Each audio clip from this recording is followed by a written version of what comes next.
히말라야 품속에 자리잡은 평화로운 나라인 네팔에서 2001년 세계를 충격에 빠뜨린 끔찍한 사건이 벌어졌습니다. 그것은 단순한 사건이 아니었습니다. 그날 밤 네팔 왕실이 사실상 몰살당하는 대학살이 벌어진 것입니다. 원수 가문의 딸을 사랑한 네팔의 왕세자는 결혼을 반대한 가족들을 향해 총을 쏘고 마지막엔 자신에게 방아쇠를 당긴 것으로 기록되었습니다. 그러나 시간이 흐를수록 이 비극이 단순히 왕세자의 이루지 못한 사랑에서 비롯된 것이라고 보기에는 여전히 풀리지 않는 의문들이 너무 많았습니다. 왕실 일가가 몰살당한 이 충격적인 사건의 조사는 불과 일주 만에 급하게 마무리되었고 희생자들의 시신에 대한 부검조차 이루어지지 않았기 때문입니다. 왕실 사람들 대부분이 목숨을 잃은 그날 밤 피해를 입지 않은 왕의 동생은 혼란 속에서 조용히 왕위를 계승했습니다. 이 사건은 훗날 네팔 왕궁 학살 사건이라는 이름으로 불리게 되었고 만약 그날 그 참극이 없었더라면 아마 네팔은 지금도 왕정 체제였을 것입니다.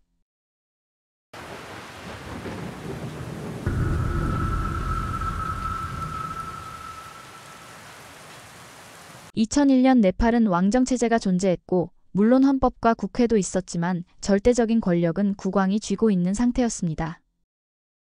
비렌드라 국왕은 샤 왕조의 10번째 군주로 왕비 아이슈와르야와의 사이에서 3명의 자녀를 두었습니다. 장남 디펜드라는 왕위 계승자로 지목된 왕세자였으며 총명하고 강한 리더십을 가진 인물로 알려져 있었습니다. 차남 니란잔 왕자는 조용하고 성실한 성격으로 많은 이들의 신뢰를 받았고 외동딸 슈르티 공주는 결혼하여 2딸을 두고 있었으며 평소 따뜻하고 겸손한 성품으로 국민들에게 사랑받았습니다.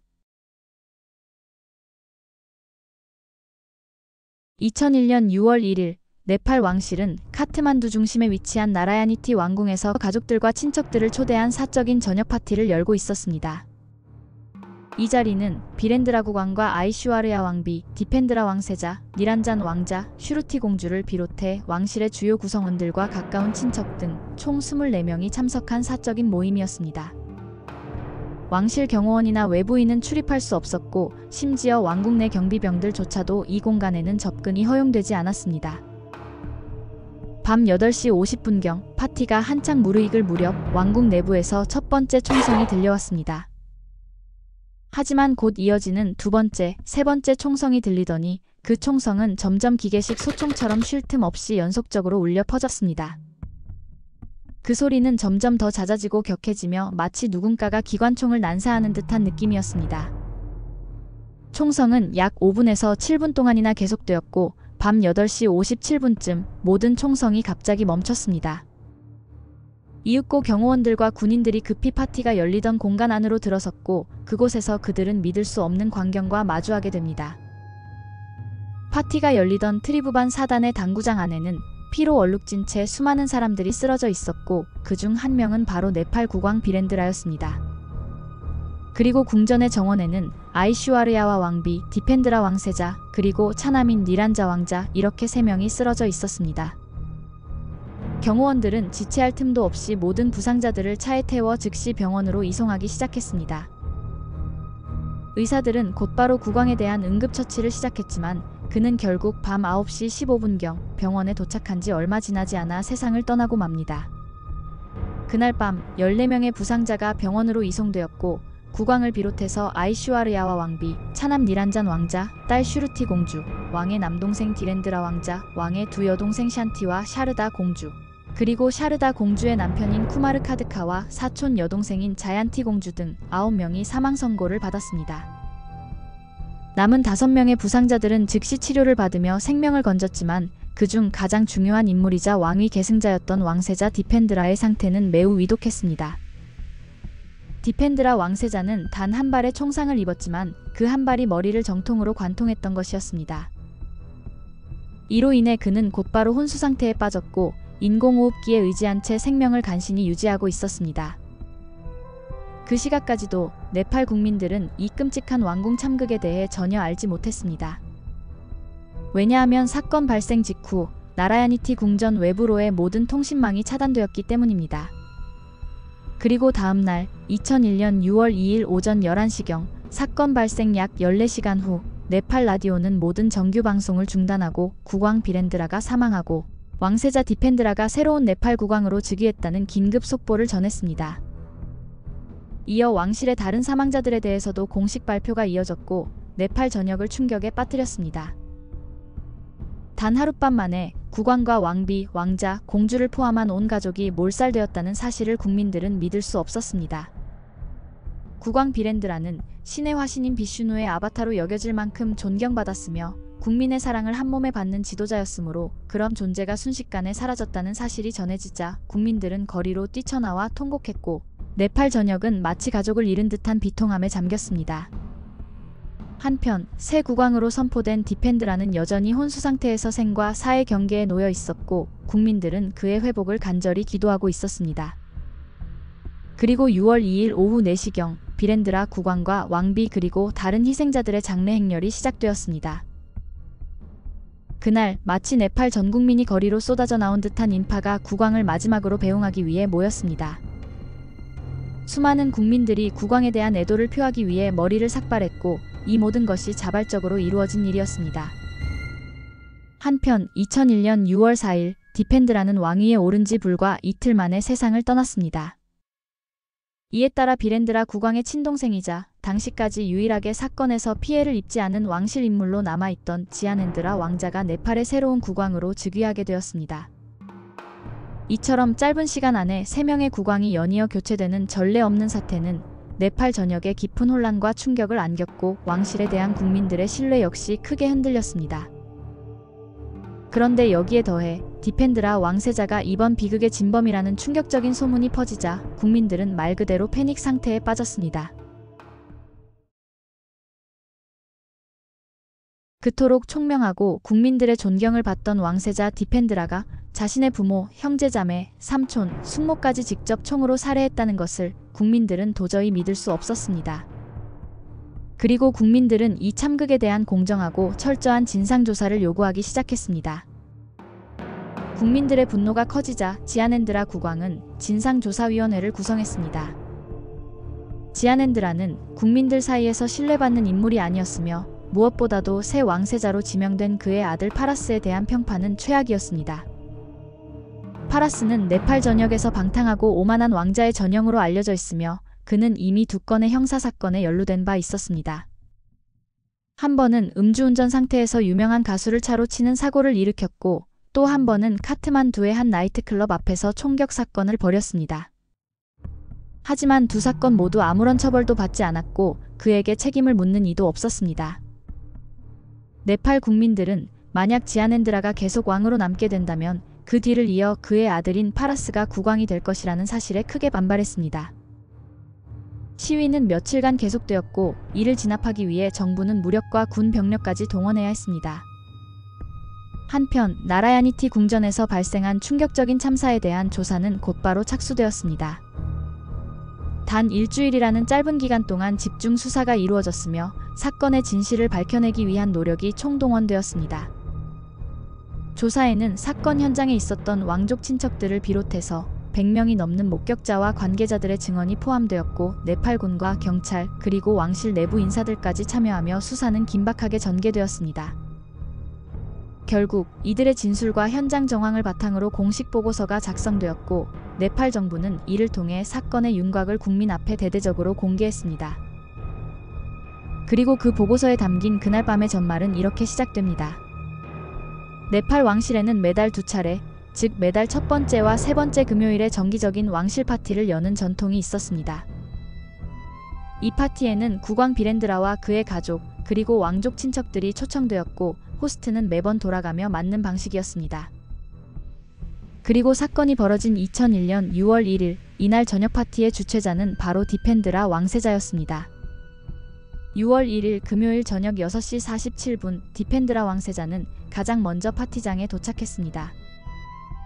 그는 곧바로 당일 파티가 열릴 당구장으로 향했고 잠시 당구를 즐깁니다.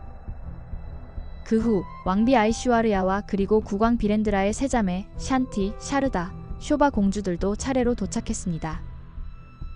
오후 7시 40분경 디펜드라의 사촌 동생인 파라스 왕자가 어머니 코말 공주, 여동생 프레르나, 그리고 부인 히바니와 함께 궁전에 도착했습니다. 비렌드라 국왕의 남동생이자 파라스의 아버지인 지아넨드라 왕자는 당일 업무로 인해 포카라에 체류 중이었기 때문에 이 파티에는 참석하지 못했습니다. 그 무렵에는 대부분의 손님들이 도착한 상태였지만 정작 국왕 비렌드라는 파티장에 아직 도착하지 않았습니다. 그는 궁전 내 집무실에서 한 기자와의 인터뷰를 진행하고 있었습니다. 그 사이 당구장 안에서는 손님들이 서로 대화를 나누며 분위기를 즐기고 있었고, 디펜드라 왕세자는 여동생 슈르티 공주와 그녀의 남편 고라우 왕자와 함께 당구를 치고 있었습니다. 디펜드라는 눈에 띄게 많은 양의 술을 마시고 있었고, 취한 상태에서 특수 제작된 대마초가 섞인 담배를 피웠습니다. 그는 다시 당구를 치기 시작했지만 점점 몸의 균형을 잃고 비틀거리기 시작합니다. 사람들 위로 넘어지거나 바닥에 쓰러졌고 말도 제대로 하지 못할 만큼 심하게 취해 보였습니다. 왕실의 몇몇 가족들이 디펜드라의 상태를 걱정하며 그를 부축해 그의 침실로 데려가 눕히고 조금이라도 쉬게 하려 했습니다. 그 시각 국왕 비렌드라도 인터뷰를 마친 후 근위 장교와 함께 오후 8시 30분쯤 파티 장소인 트리부반 전각에 도착했습니다. 이 파티는 어디까지나 왕실 가족만의 비공개 파티였기 때문에 왕의 근위 장교는 입구까지 배웅한 뒤 돌아갔습니다. 국왕은 먼저 여자들만 모여있는 방으로 가서 자신의 어머니와 어른들에게 인사를 했고 오후 8시 43분경 드디어 파티가 진행 중인 당구장으로 들어갔습니다. 그리고 밤 8시 50분경 아무런 예고 없이 왕세자 디펜드라가 당구장 문을 열고 들어섰습니다. 디펜드라는 군복 스타일의 복장을 하고 있었고 양손에는 자동 소총이 들려 있었습니다. 그리고 디펜드라는 총구를 아버지인 국왕을 향해 겨누었고 방아쇠를 당겼습니다. 국왕은 손에 들고 있던 술잔을 떨어뜨리고 피를 흘리며 쓰러졌고 당구장 안은 비명과 혼란으로 가득 찼습니다. 그 사이 디펜드라는 아무 말 없이 총을 바닥에 떨어뜨린 뒤 조용히 당구장을 나갔습니다. 잠시 후 디펜드라는 양손에 자동소총을 들고 다시 당구장 안으로 들어왔습니다. 그는 피를 흘리며 쓰러져 있는 아버지 쪽으로 다시 다가갔고 그를 막기 위해 국왕의 막내 동생인 디렌드라 왕자가 나섰습니다. 그러나 디펜드라는 디렌드라 왕자를 향해 방아쇠를 당겼고 그리고 그 순간부터 다른 사람들에게도 총격을 가하기 시작했습니다. 심지어 이미 총을 맞은 국왕 비렌드라에게도 다시 쏘았습니다. 그의 총격은 약 3분간 이어졌고 그 사이에 11명이 쓰러졌습니다. 그 후 디펜드라는 방을 빠져나갔고 그를 막기 위해 어머니 아이슈와르야와 왕비와 동생 니란잔 왕자가 그의 뒤를 쫓았습니다. 왕비는 아들을 붙잡으려 했지만 디펜드라는 총구를 어머니에게 겨누었습니다. 그 순간 니란잔 왕자가 몸을 던져 막으려 했지만 디펜드라는 동생을 먼저 쏘고 이어 왕비에게도 총을 발사했습니다. 그 후 디펜드라는 궁의 한쪽에 있는 다리로 가서 크게 소리치며 울부짖은 뒤 자신을 향해 2번 총을 쐈습니다. 2001년 그날 밤 나라야니티 궁전에서 무슨 일이 있었는지는 어느 정도 밝혀졌지만 왜 왕세자가 자신의 가족들을 살해하고 끝내 스스로 목숨을 끊었는지에 대한 근본적인 이유는 정확히 알 수 없었습니다. 이에 대해 사고조사위원회는 하나의 이론을 제시했습니다. 1995년 디펜드라 왕세자는 영국에서 유학 중이었고 그곳에서 인도 관리오르 왕가 출신의 데브야니 라나라는 한 여성을 만났습니다. 곧 두 사람은 서로에게 깊이 빠져들었고 마침내 결혼을 약속하게 되었습니다. 디펜드라 왕세자는 영국 유학을 마치고 네팔로 돌아온 뒤 사랑하는 여자 데브야니와 결혼하고 싶다고 가족에게 말했습니다. 하지만 그의 어머니인 왕비는 데브야니와의 결혼을 강하게 반대했습니다. 왜냐하면 데브야니 라니는 적대관계였던 가문 출신이었기 때문입니다. 이 두 집안의 갈등은 아주 오래전 1846년에 시작됐습니다. 그때 라나 가문의 한 장군이 자기 형제들과 함께 네팔 왕궁을 습격해 40명을 죽이고 당시 국왕을 감금한 뒤 총리 자리를 차지했습니다. 이후 100년 넘게 라나 가문이 네팔을 실제로 다스렸고 왕은 있으나 권력은 없는 상징적인 존재로 전락했습니다. 이때 생긴 깊은 감정의 상처는 네팔 왕실 사람들의 마음속에 여전히 남아 있었습니다. 그래서 왕세자 디펜드라가 그 라나 가문 출신인 데브야니와 결혼하겠다고 하자 왕비와 할머니는 결코 받아들일 수 없었습니다. 왕비는 아들인 디펜드라 왕세자가 자신이 원하는 대로 정략 결혼을 하길 원했지만 디펜드라는 결혼을 한다면 데브야니랑만 하겠다는 입장을 고수했습니다. 그 후 그는 가족 몰래 데브야니를 계속 만나왔고 그녀와의 관계가 이루어질 수 없다는 좌절감에 술을 지나치게 마셨으며 대마초와 해시시 같은 마약에도 손을 대기 시작했습니다. 결국 왕실에서는 그에게 지급되는 용돈을 줄이고 여러 가지 제한 조치를 가하기 시작했습니다. 어릴 적부터 왕세자로서 부족함 없이 자라온 디펜드라에게는 이러한 제약들이 견딜 수 없는 것이었습니다. 여러 가지 제약이 가해지자 그는 그 상황을 받아들이지 못했고 그로 인해 마음속에는 분노가 점점 쌓여갔습니다. 그리고 2001년 6월 1일 그는 자신의 가족을 살해했습니다. 통화 기록에 따르면 디펜드라는 무장을 하고 당구장으로 들어오기 전 술에 취한 상태로 방에서 쉬고 있었으며 그때 그가 마지막으로 건 전화는 데브야니에게 한 것이었습니다. 두 사람은 결혼 문제를 두고 언쟁을 벌였던 것으로 전해졌습니다. 수사팀은 이 사건과 관련하여 데브야니와 접촉하려 했지만 2001년 6월 2일 그녀는 사건의 소식을 듣고 당일 바로 네팔을 떠나 인도로 갔으며 그 이후 다시는 네팔로 돌아오지 않았습니다. 수사팀이 이와 같은 내용으로 완성된 사건 보고서를 국민들에게 공개했을 때 사람들은 믿지 않았습니다. 왜냐하면 태어날 때부터 국민들의 사랑을 받고 있던 디펜드라는 평소 현명하고 가족을 누구보다 아끼는 인물로 알려져 있었기 때문입니다. 단지 결혼 문제 하나 때문에 부모와 형제, 삼촌, 숙모까지 모두 죽인다는 건 도저히 믿기 힘들었습니다. 또한 사건엔 몇 가지 수상한 점들도 있었습니다. 그는 자신에게 2번이나 총을 쏜 것으로 보고되었지만 사람이 스스로에게 총을 2번 발사한다는 것은 현실적으로 매우 어렵다는 지적이 나왔습니다. 또한 디펜드라는 오른손잡이였음에도 불구하고 그의 몸을 관통한 총알은 왼쪽에서 오른쪽으로 지나간 흔적을 보여주었습니다. 더불어 사건 이후 부검이 전혀 이루어지지 않았고 이처럼 중대한 대규모 살인 사건임에도 불구하고 조사가 단 일주일 만에 종료되었다는 사실은 사건의 진실에 대한 국민들의 의심을 더욱 키우는 계기가 되었습니다. 사건 당시 궁전 내 경호원과 근위병들은 사건 현장에 없었지만 궁 안에 있었는데도 불구하고 당구장에 도착하는 데 시간이 오래 걸린 것도 이상했습니다. 그리고 무엇보다 아이러니한 점은 디펜드라의 결혼을 가장 강하게 반대한 사람이 그의 어머니인 아이슈와르야와 왕비였음에도 불구하고 그는 가장 마지막에 어머니에게 총을 쐈다는 점이었습니다. 일각에서는 궁전에서 벌어진 학살의 진짜 이유는 디펜드라와 아버지 비렌드라 왕과의 정치적 갈등이었다고 주장합니다. 이야기는 1995년으로 거슬러 올라갑니다. 당시 디펜드라 왕세자는 영국에서 유학 중이었고 네팔에서는 국민들이 왕정을 폐지하고 민주주의를 도입하자며 시위를 벌이고 있었습니다. 비렌드라 왕은 국민의 뜻을 받아들여 절대왕정 대신 입헌 군주제를 도입했습니다. 이제 국민은 직접 총리를 뽑을 수 있게 되었고 여러 정당들도 선거에 참여할 수 있었습니다. 이 결정 덕분에 나라에는 평화가 찾아왔지만 왕실 내부에서는 불만이 터져나오기 시작했습니다. 특히 왕세자 디펜드라는 아버지가 국민에게 지나치게 많은 권력을 넘겼다며 분노했던 것으로 전해집니다. 한편 2000년대 초 네팔 곳곳에서는 마오주의 반정부 세력이 활동 중이었습니다. 정부는 이들을 군대로 진압하자고 했지만 비렌드라 왕은 군이 국민에게 총을 쏘는 건 옳지 않다며 거부했고 대화를 통해 문제를 풀고자 했습니다. 하지만 디펜드라는 국민들과 대화할 필요가 없다며 군사적으로 강하게 대응해야 한다고 주장했습니다. 결국 아버지의 이런 태도와 민주주의에 대한 양보는 디펜드라에게는 분노의 대상이 되었고 그가 왕이 되기 위해 아버지를 제거하려 했다는 주장도 제기되었습니다. 하지만 디펜드라가 왕이 되기를 원했다면 스스로 목숨을 끊을 이유는 없었기에 이 부분은 여전히 설득력을 갖기 어렵습니다. 그래서 그날 밤 총을 쏜 사람이 디펜드라가 아닐 수도 있다는 다른 이론도 등장했습니다. 일각에서는 인도 정보기관이나 미국 CIA 같은 외부 세력이 배후에 있었다는 음모론도 제기됐습니다. 하지만 이 주장들은 뒷받침할 구체적인 증거가 부족했습니다.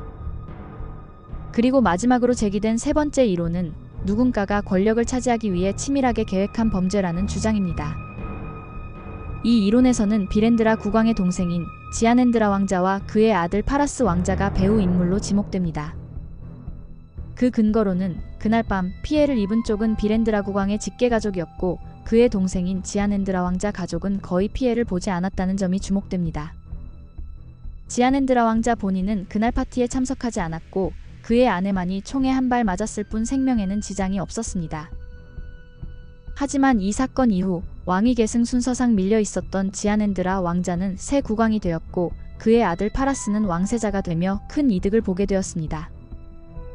그 때문에 이들이 사건의 배후일 수 있다는 의심은 쉽게 사라지지 않았습니다. 물론 그들과 관련된 직접적인 증거는 아직까지도 발견되지 않았고 그들은 자신들의 관련성을 강하게 부인하고 있습니다. 하지만 지아넨드라는 국민의 신뢰를 얻지 못했고 아들 파라스 왕자의 평판 역시 매우 좋지 않았습니다. 많은 국민들은 지아넨드라와 파라스 부자를 궁전 학살 사건과 연결짓기도 했습니다. 결국 2005년 지아넨드라 왕은 의회를 해산하고 모든 권력을 자신에게 집중시켰습니다. 절대왕정을 되살리려 했지만 그의 시도는 국민의 거센 저항을 불러왔고 그 결과 2008년 네팔 왕정은 완전히 폐지되며 사 왕조는 전설 그대로 11대에서 끝을 맺게 됩니다. 영상 제작에 힘을 보태주실 분들은 구독, 좋아요, 알림 설정 부탁드립니다.